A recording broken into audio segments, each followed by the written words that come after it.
When my wife, Lauren, first brought up the idea of an open relationship, I thought she was joking. We'd been married 8 years. Stable careers, decent home, 2 dogs, and a rhythm that wasn't perfect but comfortable. I laughed and asked, "You mean like, we start dating other people?" She didn't laugh back.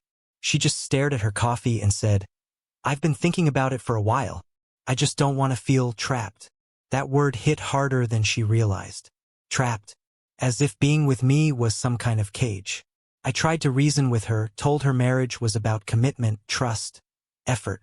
She nodded like she understood, but her eyes were already somewhere else. A few nights later, she said she wanted to talk about boundaries. That's when I realized it wasn't a discussion. It was a decision she'd already made. Her version of open was selective. She wanted to see other men but said she'd prefer if I didn't do the same, at least not right away. "It's different for women," she claimed. "Emotional connection means more to us. For men, it's just physical." I felt a quiet anger build in my chest, the kind that doesn't explode. It simmers. I looked at her and said, "So, you want all the freedom with none of the risk?" She didn't answer. For the next few weeks, I pretended everything was fine. I still made breakfast, still kissed her goodbye, still listened to her talk about work.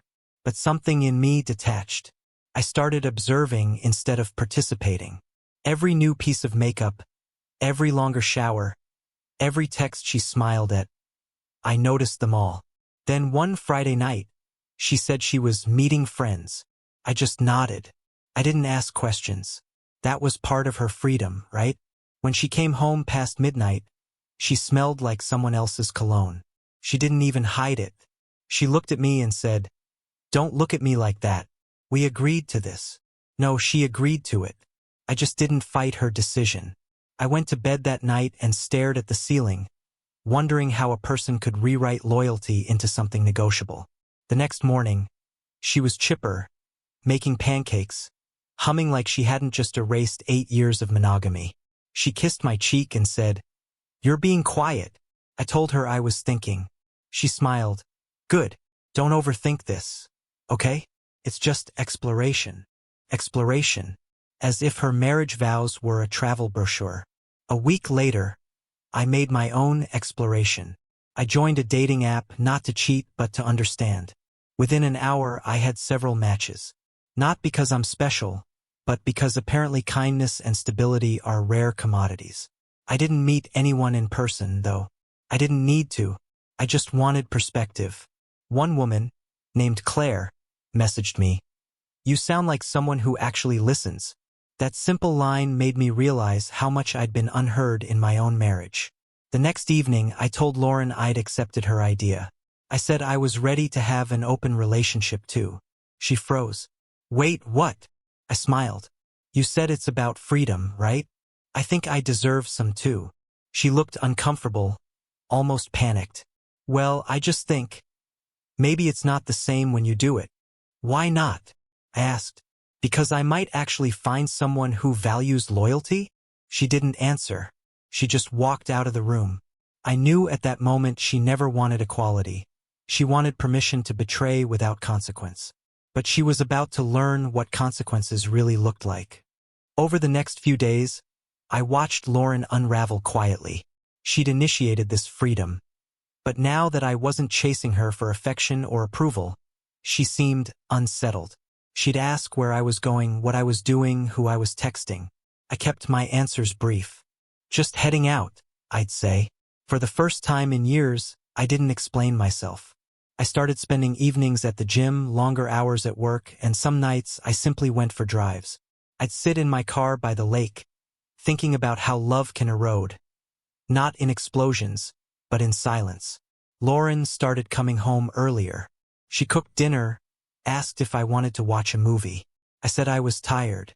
She tried to touch my arm one night, and I stepped back slightly. Her hand hung in midair before she retracted it. The shift of power was quiet but complete. "One Friday," she said softly, "I think maybe we should close the relationship again. It just doesn't feel right."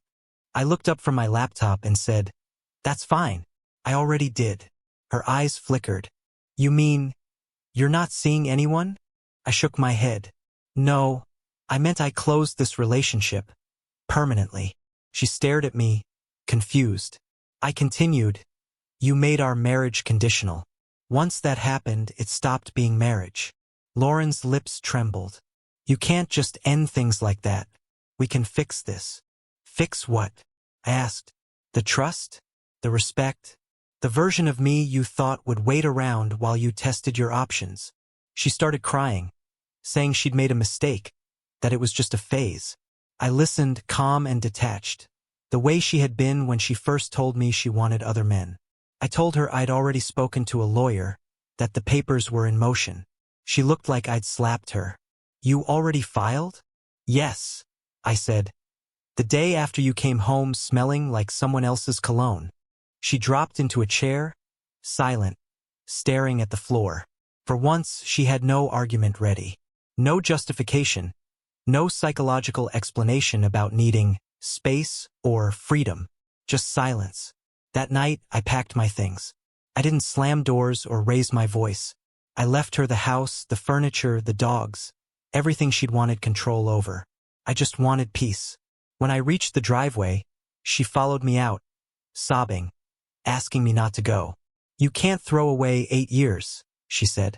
I turned back and replied, you already did. I'm just cleaning up the pieces. The next few weeks were surreal. She kept texting, calling, sending long messages about how she missed me, how it was all a mistake. I didn't block her. I just didn't respond. The silence said everything. I started focusing on myself again. Reading, working out, reconnecting with friends I'd drifted from during our marriage. For the first time in years, I felt light. A month later, I ran into Claire, the woman from the dating app, at a coffee shop downtown. It was a coincidence, nothing planned. She smiled and said, you look free. I laughed quietly. Yeah, that's one word for it.